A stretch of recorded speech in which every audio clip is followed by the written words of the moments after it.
ఆశీర్వాదము దేవుడు అనుకున్న సమయంలో, దేవుడు అనుకున్న కాలంలో, దేవుడు అనుకున్న విధానంలో, దేవుడు అనుకున్న మరి పరిస్థితిలో మన దగ్గరకు వస్తుంది. కానీ అప్పటి వరకు మనం చేయవలసింది మనం చేస్తూనే ఉండాలి. హల్లెలూయా. ప్రార్థన మానకూడదు, పరిచర్య మానకూడదు, దేవుని ప్రేమించడం మానకూడదు, దేవుని స్తుతించడం మానకూడదు, దేవుని సేవించడం మానకూడదు.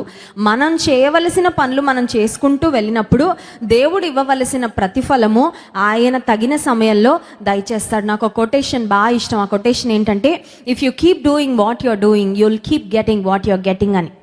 If you keep doing what you're doing, you'll keep getting what you're getting. నువ్వేం చేస్తున్నావు అది చేసుకుంటూ వెళ్ళు, నీకు ఏ ఫలము, ఏ ఆశీర్వాదం వస్తుందో అది వస్తూనే ఉంటుందని. కొన్నిసార్లు డూయింగ్ మానేసి గెట్టింగ్ మీద ఫోకస్ ఉండిపోద్ది మనకి.